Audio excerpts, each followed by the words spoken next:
I didn't realize my daughter had already started replacing me, until the day she stopped me from eating food I had cooked with my own hands. But what broke me wasn't her words. It was what I overheard later that night, something so cold, so calculated, that I quietly packed my bags the next morning, without telling her I knew the truth. Welcome to my YouTube channel Olivia Tales, where silence speaks. The spoon slipped from my hand and clattered against the marble countertop. Touch that food. My daughter, Layla, screamed from the doorway, her voice sharp enough to cut through bone. I froze mid-bite. The aroma of saffron rice and roasted chicken filled the kitchen, my kitchen, the same kitchen where I had cooked every meal for the last 27 years.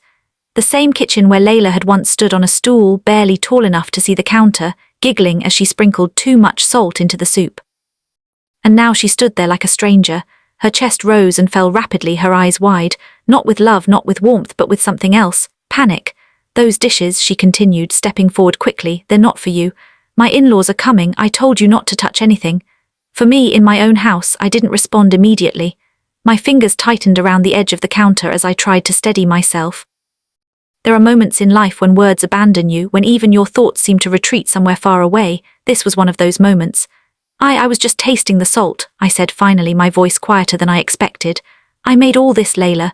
She exhaled impatiently, brushing past me and grabbing the serving spoon from the pot as if I might contaminate it.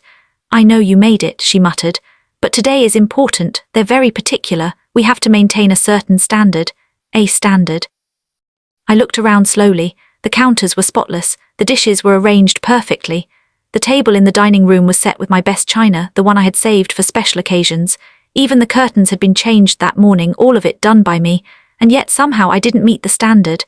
Your mother, I said softly, not accusing, just stating a fact I thought still held meaning.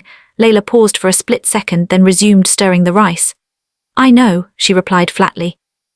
But today just stay out of the way, okay? Stay out of the way, the words echoed in my mind as I walked slowly out of the kitchen. The house felt unfamiliar, even though every corner held a memory. The hallway walls were lined with photographs, Layla as a baby, Layla at her graduation, Layla on her wedding day. I stopped at that one, her wedding. I remembered the way she had clung to me that morning, her voice trembling as she said, Amy, don't leave me alone today. I hadn't. I had stood by her side through everything, through her fears, her tears, her laughter. So when had I become inconvenient? The doorbell rang sharply, pulling me from my thoughts. They're here, Layla called out, her tone instantly shifting, lighter, sweeter. I stayed in the living room, unsure whether I was meant to greet them or disappear completely. Moments later, the front door opened and voices filled the house. Oh, Layla Beta. A woman's voice chimed warmly. The house looks beautiful. Thank you, Auntie, Layla replied, her voice dripping with politeness I hadn't heard in months. Footsteps approached the living room. I stood up instinctively. A well-dressed couple entered, followed by a younger man, Layla's husband, Saad, carrying a gift box. This is my mother, Layla said quickly, gesturing toward me. Not Amy, not Mama, just my mother. Older woman gave me a polite smile. Assalamu alaikum. Wa alaikum assalam, I replied gently. Her eyes scanned me briefly, my simple clothes, my slightly worn slippers, before she turned back to Layla. Shall we sit? She said, and just like that I disappeared from the conversation. Dinner was served an hour later. I stayed in the kitchen, arranging dishes, refilling bowls, ensuring everything was perfect. No one asked me to sit.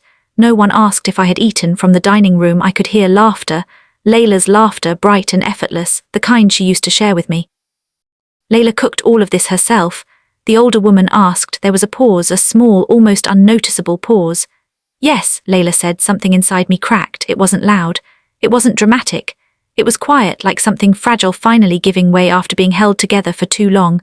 I leaned against the counter, closing my eyes, not because I needed credit, but because I didn't expect to be erased. After dinner, I began washing the dishes. The warm water ran over my hands, but I felt cold, very cold. Suddenly, voices drifted in from the dining room again, lower this time, more serious. And the house? The older man asked. It's in my name, Layla replied, my hands stilled. My name? No, I had never transferred the house. And your mother? The woman asked. She lives here, Layla said, but we'll manage. Eventually we might renovate or rearrange things. Things? I stepped closer to the doorway, my heart pounding. I mean, it's important to create space, she continued.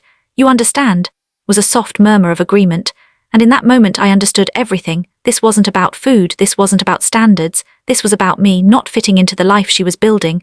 That night I didn't sleep. I sat on the edge of my bed, staring at the old wooden wardrobe my husband had built with his own hands. He had passed away 10 years ago, but his presence still lingered in every corner of this house.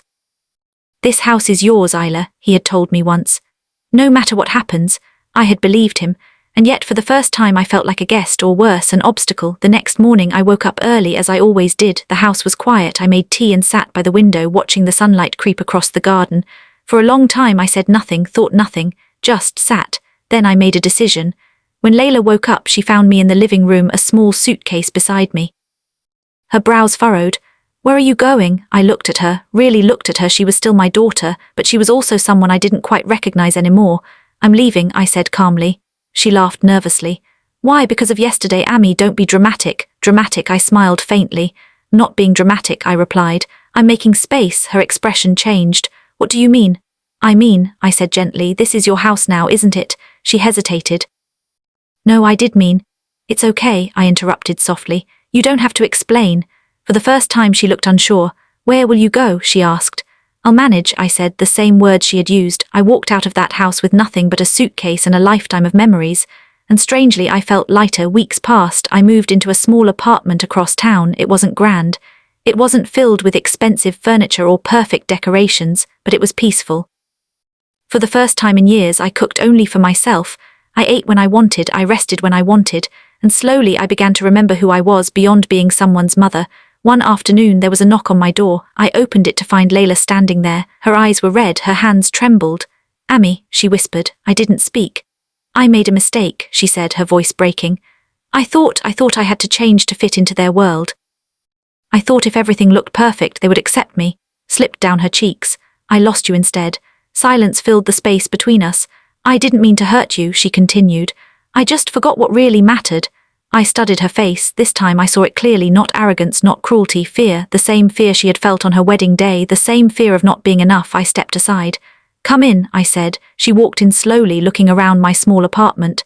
"It's simple," she said softly. "It's enough," I replied. She nodded.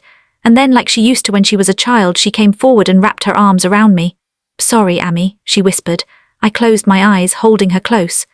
"Me too," I said. Moral of the story: in the pursuit of acceptance from others, we often forget the value of those who have always accepted us without conditions. Respect and love at home should never be sacrificed to impress the outside world, because once broken, even the strongest bonds take time to heal.